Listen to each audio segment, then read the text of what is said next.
ನಮಸ್ಕಾರ ಸ್ನೇಹಿತರೆ, ಕಿರಿಕ್ ಕನ್ನಡಿಗ ಯೂಟ್ಯೂಬ್ ಚಾನಲ್ಗೆ ಸ್ವಾಗತ. ಬಿಗ್ ಬಾಸ್ ಅವರು ಒಂದು ಹೊಸ ಪ್ರೋಮೋನ ಬಿಟ್ಟಿದ್ದಾರೆ. ಅದರಲ್ಲಿ ಬಿಗ್ ಬಾಸ್ ಅವರು ಟಿಕೆಟ್ ಟು ಫಿನಾಲೆಯಿಂದ ಒಬ್ಬರನ್ನ ನಿಮ್ಮಲ್ಲಿ ಚರ್ಚಿಸಿ ಹೊರಗಡೆ ಇಡಬೇಕಂತ ಹೇಳ್ತಾರೆ. ನಿಮ್ಮೊಳಗೆ ಚರ್ಚಿಸಿ ನಿಮ್ಮ ಪೈಕಿ ಒಬ್ಬ ಸದಸ್ಯರನ್ನು ಟಿಕೆಟ್ ಟು ಫಿನಾಲೆ ಓಟದಿಂದ ಹೊರಗಿಡಬೇಕು. ಆಗ ಮಂಜಣ್ಣ ಅವರು ಚೈತ್ರ ಅವರ ಹೆಸರನ್ನ ಹೇಳ್ತಾರೆ. ನಂತರ ಗೌತಮಿ ಕೂಡ ಚೈತ್ರ ಅವರ ಹೆಸರನ್ನ ಹೇಳ್ತಾರೆ. ಚೈತ್ರ ಅವರು ವಾದ ಆಮೇಲೆ ಧನು ಅವರು ಕೂಡ ಚೈತ್ರ ಅವರ ಹೆಸರನ್ನ ಹೇಳ್ತಾರೆ. ಧನು ಅವರು ಚೈತ್ರ ಅವರು ತಪ್ಪನ್ನು ಸರಿ ಮಾಡಿಕೊಂಡು ಮುಂದೆ ಹೋಗ್ತಿಲ್ಲ ಅಂತ ಹೇಳ್ತಾರೆ.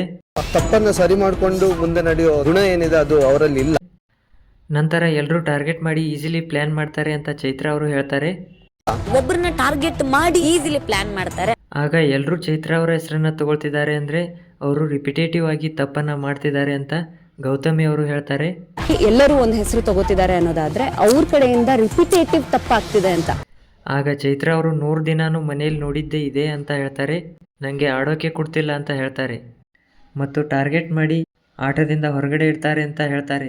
ಈ 100 ದಿನಾನು ಈ ಮನೇಲಿ ನಡೆದಿದ್ದಿದೆ, ಆಡಕ್ಕೆ ಕೊಡ್ತಿರ್ಲಿಲ್ಲ, ಇದೇ ತರ ಟಾರ್ಗೆಟ್ ಮಾಡಿ ಆಟದಿಂದ ಹೊರಗಿಡೋ. ಚೈತ್ರ ಅವರು ಇವಾಗ ಆಡಕ್ ಬರ್ತಿದ್ದೆ, ಅಡ್ಗಾಲ್ ಹಾಕ್ಬಿಟ್ರು ಅಂತ ಮೋಕ್ಷಿತಾ ಮುಂದೆ ಹೇಳ್ತಾರೆ. ಆಡಕ್ಕೆ ಈಗಿನ್ನ ಬರ್ತಿದ್ದೆ ಅಲ್ಲಿಗೆ ಅಡ್ಗಾಲ್ ಹಾಕಿದ್ರಲ್ಲ.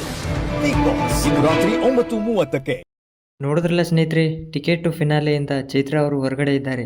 ಇದ್ರ ಬಗ್ಗೆ ನಿಮ್ಗೇನು ಅನಿಸುತ್ತೆ ಕಮೆಂಟ್ ಮಾಡಿ.